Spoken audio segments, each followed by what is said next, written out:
This is a card from a patient. Hello everyone. I'm thrilled to be here today, and I want to express my gratitude for the opportunity to share my journey and passion with all of you.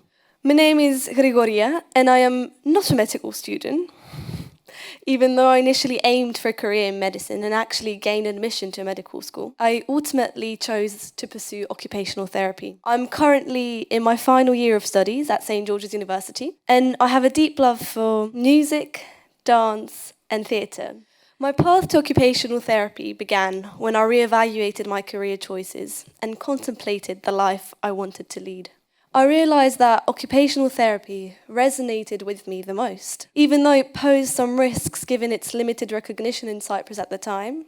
As I progressed through my school years and faced personal health challenges, I gained a profound understanding of the significance of being able to perform everyday tasks, which many people take for granted. So here's a simple question. Who got out of bed this morning? Please raise your hand up.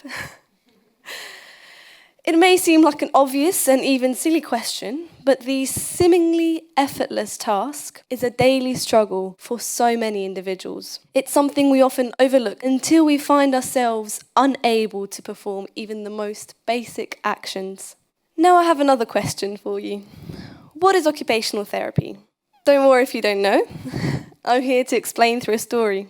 Allow me to share an experience that emphasised the vital role of an occupational therapist and the profound impact they can have on patients' lives, and most importantly, the need for compassion.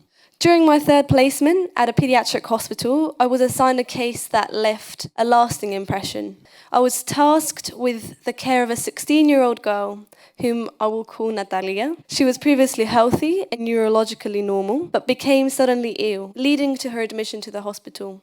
Natalia spent 4 weeks in the intensive care unit where she was sedated to control the seizures, followed by 2 more weeks in the paediatric intensive care unit of the hospital I was working at in London, where I worked during my placement there, and then she stayed at the ward I was on for another extra 2 months and more. Occupational therapy played a significant role in Natalia's recovery. The main aspects of our care, what we focused on, were creating a compassionate therapeutic relationship, focusing on what was meaningful for her, what had meaning in her life, and what was purposeful, so what she needed to do and had a purpose, and subsequently making it person-centered. So we conducted some assessments, provided interventions, and tracked her progress. We equipped her with a wheelchair, ensured her toileting and showering needs were met, and reviewed basic activities like brushing her hair and brushing her teeth. We assessed her cognition, introduced strategies to aid her memory, and even vented outdoors for some fresh air.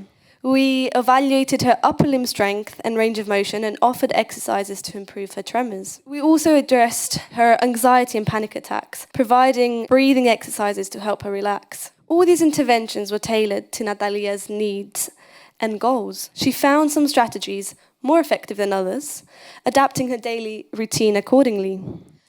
A model that occupational therapists may use in their practice is the Canadian model of occupational performance and engagement, and something I found very appropriate to use during my placement as well. So what we have here is the person. You could see the affective component, the cognitive, and the physical. And this would be considering the person both before their admission to the hospital and after. So physically, how is the person now and how was the person before? So they were independent and now they're not independent. And how their feelings are under the affective component. How do they feel? Then around we've got the occupations, so the activities a person did in terms of self-care, productivity, and under productivity could be, for example, school. And then leisure, so the hobbies. And then all around we've got the environment, the physical, institutional, social and cultural. And right at the centre we've got spirituality. And in this case, prayer for Natalia was of huge importance as it was part of her culture and identity, something she struggled to do and was working on with the chaplain of the ward. And under spirituality, we've also got motivation. And in this case, Natalia's motivation was her family. So her family being there with her and, for example, her sister being back at her home country, being able to FaceTime her and call her and see her, that was what consisted of her motivation, and just wanting to live as well. And then everything is tied up with engagement. Engagement is what is affected by all of these different aspects. The crucial aspect of our work as well was and is compassion. Compassion was a guiding virtue throughout my interactions with Natalia.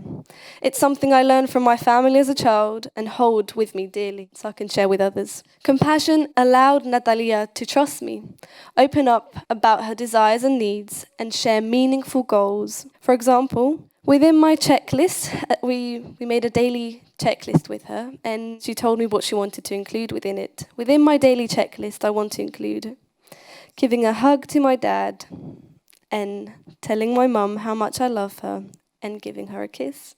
And this is something I found very touching. This is the result of having a compassionate therapeutic relationship, being person-centered, and what ultimately keeps a healthcare professional going. I hope your day is as special as you are. This was part of a card she gave to me before I left the hospital. Occupational therapy is where science, creativity, and compassion collide. Occupational therapists embody compassion when engaging with individuals, understanding their unique needs and applying empathy and knowledge to address those needs. They recognize how meaningful occupations are to an individual's life and tailor their interventions accordingly. And this is the meaning of compassion, and this is something all professions should do. Occupational therapy, the profession of compassionate care. Thank you for listening.